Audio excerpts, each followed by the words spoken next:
presentación que no se escuchaba tan bien. Bien, buen día, gracias por la presentación. Vamos a conversar.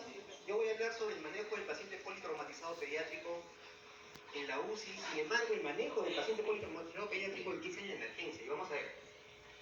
Estos son los logros en los que trabajo. No tengo ningún conflicto de interés para esta ponencia. Dicen que las personas con las que trabajamos son nuestra segunda familia. Si eso es verdad, esta es mi segunda familia acá en el hospital. Esta es una foto de hace unos días en la cual celebrábamos los 25 años de creación de nuestra unidad. Todos estamos contentos. Aquí estoy yo con la vela, todos la reconocen. Y como en toda familia, cada uno tiene características bastante peculiares. En mi unidad hay algunos que prefieren o tienen cierta afinidad al shock séptico, otros se sienten mejor con pacientes neurocríticos, hay algunos que les gusta más la parte de nutrición pediátrica. Sin embargo, si hay un paciente que a todos nos motiva por igual, si hay un paciente que nos hace correr a las 4 de la madrugada a la emergencia con los pasadores amarrados, si hay un paciente por el que hacemos todo para que entre rápidamente a la unidad, ese paciente es el politraumatizado. La razón es muy sencilla. Hemos tenido desde el 2022 hasta el momento 25 ingresos con diagnóstico de politraumatismo a la UCI pediátrica de nuestro hospital. Esos 25, 24 fueron prioridad 1, 24 eran chicos previamente sanos, sin ninguna comorbilidad, que estaban corriendo en la casa de un amigo y se golpearon la cabeza, que estaban corriendo en el techo de un familiar y se cayeron, o que estaban manejando bicicleta y fueron atropellados. Nosotros no podemos evitar la injuria primaria, no lo podemos, pero podemos y debemos hacer todo lo posible para evitar la injuria secundaria. Y para eso nos van a ayudar diferentes publicaciones que existen, hay múltiples guías al respecto, la más conocida tal vez es la TLS, que vamos a ir revisando de a pocos. Hay que seguir las guías. Sin la guía, corremos el riesgo de poder tener resultados bastante desfavorables, resultados que no quisiéramos tener, que queremos evitar. Con la guía, podemos hacer que ese capítulo triste, doloroso, de angustia de esa familia, pueda ser un capítulo con un final feliz. Como les comentaba, tuvimos 25 ingresos y politraumatismo se define como aquella lesión de un órgano blanco capaz de producir la muerte, o la lesión de dos órganos a la vez capaz de producir la muerte. Entonces, tuvimos 25 ingresos, 20 de ellos fueron con diagnóstico de cáncer. Estos pacientes tuvieron una significancia del 2.5% con respecto al ingreso total, no es muy significativo para nosotros en realidad. 3 tuvieron accidente de tránsito, 1 fue traumatismo de cara y un traumatismo abdominal cerrado. En total fueron 25. Hace unos años llegó este caso a nuestra unidad. Era un paciente de 2 años 8 meses, previamente sano, que en un descuido de los padres alcanza la ventana del departamento que está ubicada en el 7º piso y se cae. Se cae sobre el jardín del primer piso, cae sobre unas macetas.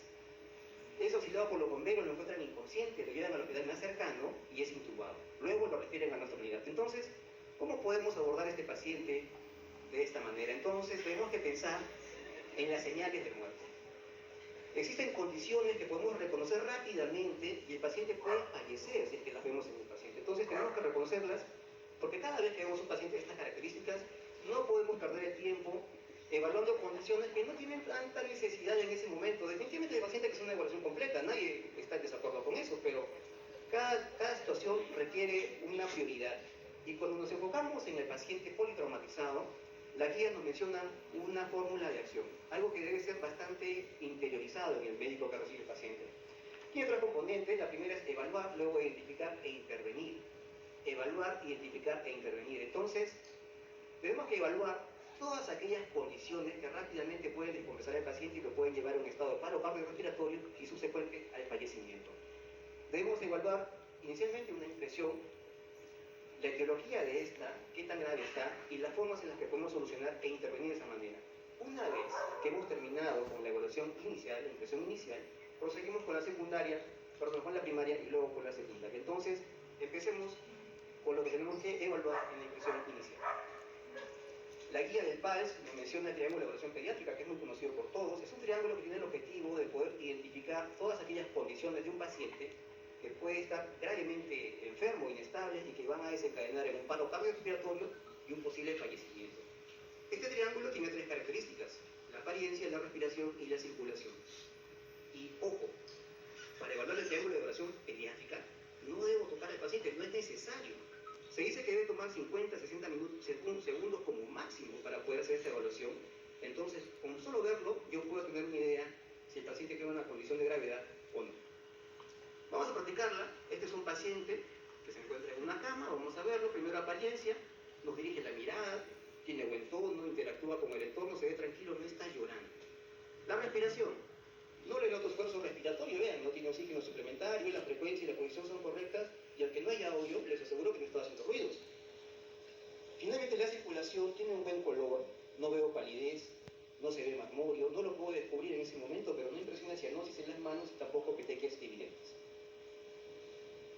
Hace unos años yo estaba de guardia en la unidad, era un fin de semana me acuerdo, y me llaman a la emergencia, me llaman al anexo de la unidad para evaluar un TEC que había llegado a la emergencia. Entonces salgo corriendo con mi residente, voy a shock trauma y veo esta imagen. Con solo verlo, yo puedo intuir que el mecanismo de trauma ha sido de una alta energía, el impacto ha sido importante, vean los párpados. Entonces procedemos a evaluarlo. Apariencia, no interactúa, no dirige la mirada. Yo no puedo saber si el edema de los párpados es tal que impide que pueda tener apertura ocular y mirar.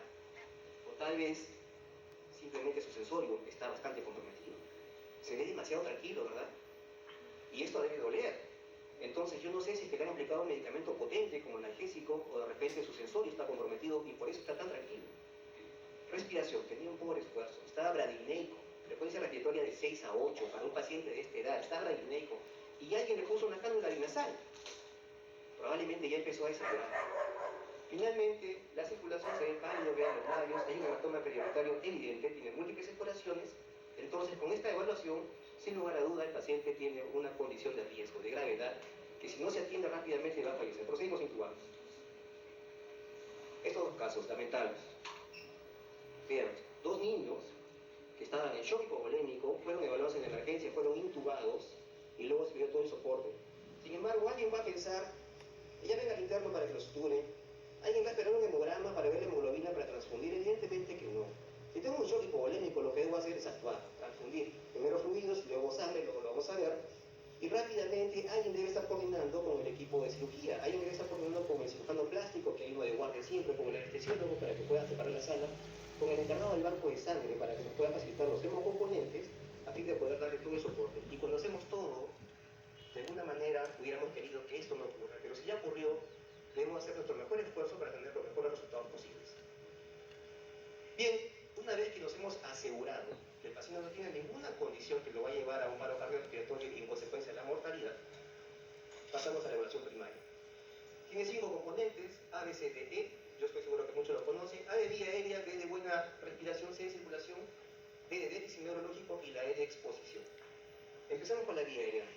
El objetivo de evaluar la vía aérea es evaluar la permeabilidad y sostenibilidad de la vía aérea superior para que el paciente pueda tener un adecuado pasaje de aire hacia los pulmones. No todas las condiciones suelen ser de estas características. ¿Escuchan? Este paciente evidentemente está en una insuficiencia respiratoria, no es sostenible su vía aérea, por lo consecuente va a ser intubado, de hecho intubamos. La B de buena respiración debe evaluar cómo ampliarse el tórax, ocultar al paciente, colocarle el pulsosímetro y ver cuánto satura. Este paciente es un traumatismo y presten atención a la plexación. El emitórax derecho plexa y el izquierdo no. Entonces, si tengo un paciente con traumatismo, en el cual yo estoy seguro que puede haber tenido una lesión a nivel de tórax, lo que corresponde es sospechar en un neumotórax, lo sospechamos y lo drenamos. Se puede ver el bubuqueo. Entonces, el objetivo de la evaluación en la B de buena respiración es ver todas aquellas condiciones que puedan comprometer la vida del paciente, pero ojo, es un neumotórax, pero no es atención. Porque si hubiera sido atención, el paciente hubiera estado en muy malas condiciones y lo que hubiera correspondido es drenarlo en la evaluación inicial, en la impresión inicial. No en este momento en el cual ya ha pasado algunos minutos. A la vez pueden haber hemotórax que también requieren ser drenados para poder tener una adecuada ampliación. Pasamos a la C de circulación y hay que recordar que el gasto cardíaco depende de la frecuencia cardíaca por el volumen latido. Si tengo un paciente politraumatizado que está perdiendo sangre de manera constante en un volumen importante, lo que va a caer es que va a caer la bulimia. Si cae la precarga, cae la bulimia, cae el volumen latido. Si cae el volumen latido, cae el gasto cardíaco. ¿Y qué va a pasar? El paciente va a incrementar su frecuencia cardíaca se va a taquicardizar para compensar esa pérdida de volumen. ¿Cómo sé que un paciente está taquicárdico o no lo está? Debo comparar sus valores de signos vitales considerados normales para cada grupo etario y de acuerdo a ello hacer la comparación. Si el paciente está taquicárdico, en un politraumatizado, yo debo pensar de que está perdiendo sangre. Evidentemente se controla otras condiciones como dolor, ansiedad, angustia. Y ojo, el volumen de sangre cambia para cada paciente, de acuerdo al peso y la edad. Y esto es importante porque cuando tengo un paciente politraumatizado, la ATLS propone esta gráfica, esta tabla, que caracteriza, divide los politraumatismos en tres condiciones. Si ha perdido un volumen de sangre leve, menor de 30%, moderado de 30 a 45% o severo, si es mayor de 45%. Cuando viene el paciente yo no sé, oye, ¿cuánto has perdido de sangre?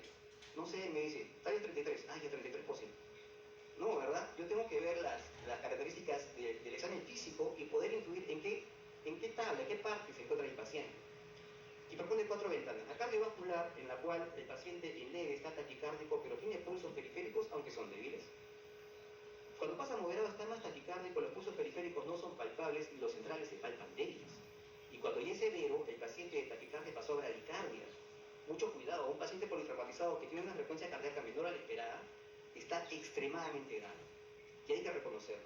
Está bradicárdico, los pulsos centrales ya son muy débiles y evidentemente ya está hipotenso. Pasamos a la ventana del sistema nervioso central. Inicialmente el paciente está irritable, confuso, luego pasa a estar letárgico y finalmente cae en coma. La piel puede estar moteada con un llenado lento, luego está pálida con un llenado capilar muy lento y luego está extremadamente pálida y fría. Y finalmente, pero no menos importante, la diuresis. Inicialmente el paciente está oligúrico, luego oligoanúrico y posteriormente anúrico.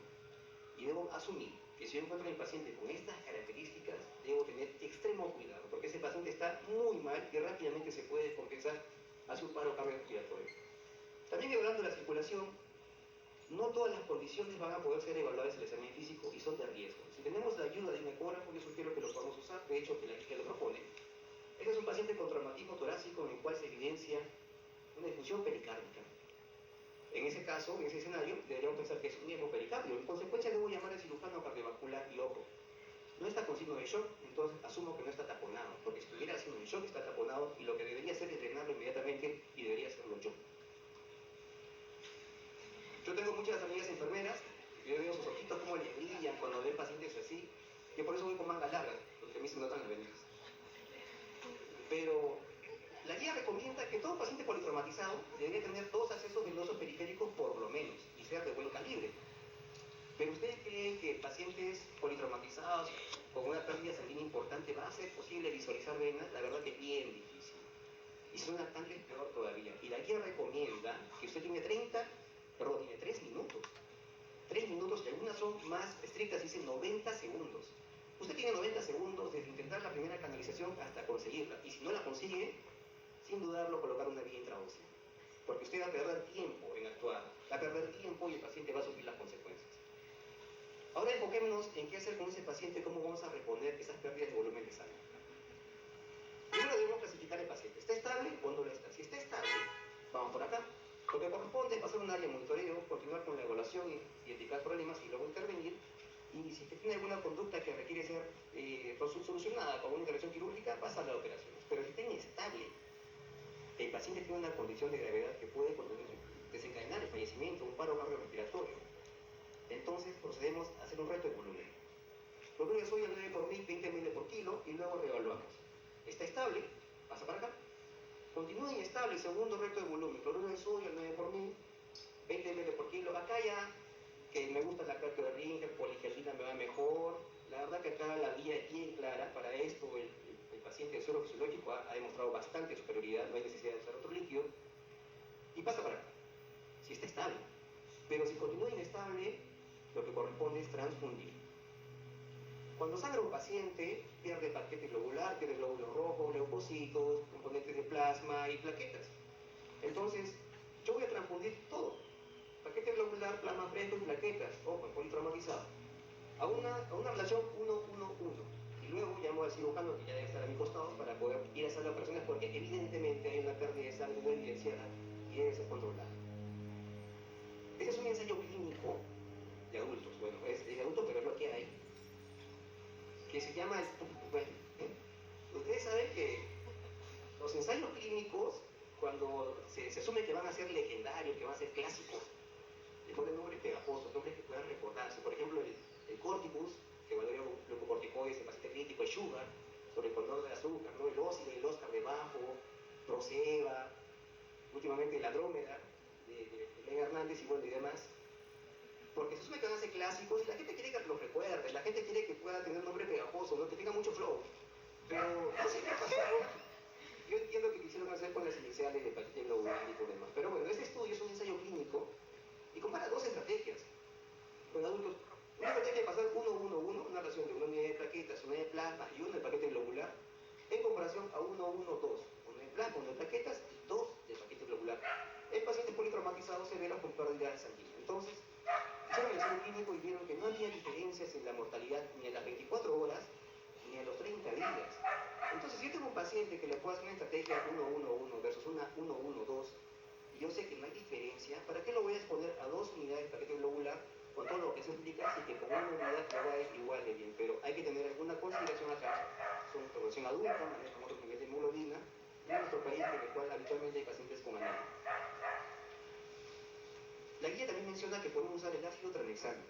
El ácido tranexámico, que ustedes conocen que tiene ayuda en pacientes que están con sangrado, lo valoran en un estudio de Crash 2, ¿no? ¿Qué diferencia? Crash 2, paciente con politrauma, que voy a evaluar ácido tranexámico, Crash, suena como a gol. Y evaluaron este ensayo clínico y fue un ensayo con valoración económica muy importante. Hicieron dos grupos, un grupo que le dieron ácido tranexámico y otro grupo que recibió placebo. Ambos tenían la condición de que eran pacientes con trauma, con necesidad de transfusiones porque tenían un trauma hemorrágico. Y vieron que sí había disminución en la mortalidad. El grupo que recibió ácido tranexámico le fue mejor en comparación al grupo que recibió placebo. Pero vean, estos números son extremadamente grandes, 10.000. 10.000 en este grupo y acá 10.000 también. 4.9% versus 5.7% es una diferencia bien chiquita. O sea, sí ayuda, pero el NNT es superior a 5, sin lugar a duda.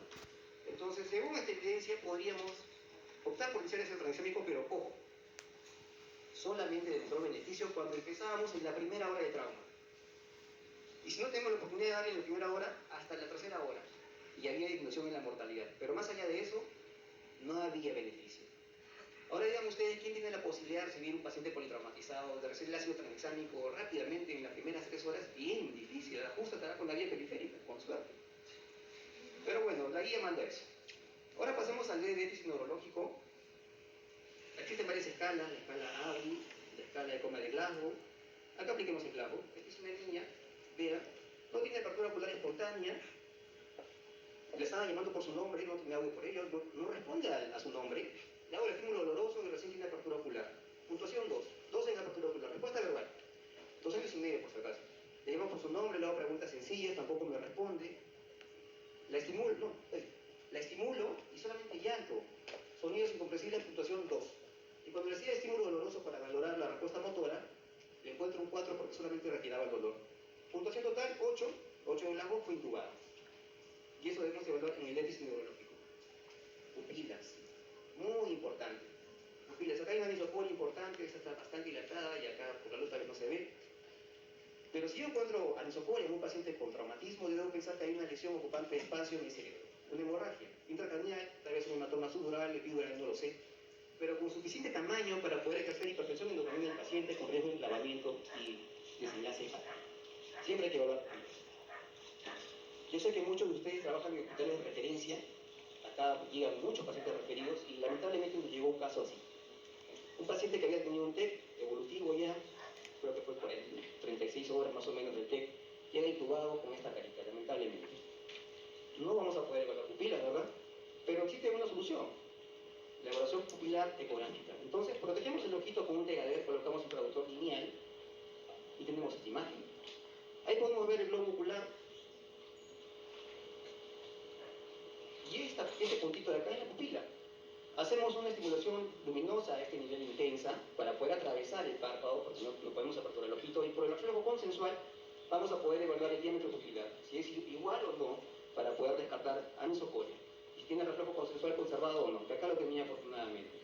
Si tengo la herramienta, puedo usar el Doppler transcraneal para valorar velocidades a nivel arterial y con eso hacer una relación con el índice de pulsatividad y poder estimar si el paciente tiene una hipertensión endocraniana o no la tiene. Solamente voy a poder estimarla porque mido velocidades, no mido presiones. A mí me gusta más el dúplex transcranial. El dúplex transcranial es hacer lo mismo, pero con el ecógrafo convencional. Usamos el transductor sectorial y visualizo los vasos sanguíneos que voy a insonar. Entonces, una vez que visualizo los vasos sanguíneos que voy a insonar, directamente hago la pulsación, doble pulsado a ese nivel, y se grafica el trazado del Doppler. Luego aplico la fórmula, bueno, acá el ecógrafo tiene el software, mide directamente un IP de 0.9. Ese es el Doppler transcranial. Y finalmente, para terminar la evaluación primaria, la exposición. La E de exposición, debo descubrir al paciente completamente para poder valorar cómo están las extremidades. Si hay una lesión, un riesgo de fractura, ver posición, acortamiento de miembros inferiores, porque muchas veces puede haber una lesión de pelvis que pasa inadvertida y debo estar seguro que la tiene o no la tiene. También lesiones a nivel abdominal, si es que hay equimos, hematomas, rasguños, algo que me haga sospechar de un trauma abdominal cerrado, en este caso produjo un hemopertoneo. Y rápidamente debo taparlo. Porque hay una triada que se asocia a mayor mortalidad en el paciente politraumatizado, que es la acidosis, coagulopatía y la hipotermia.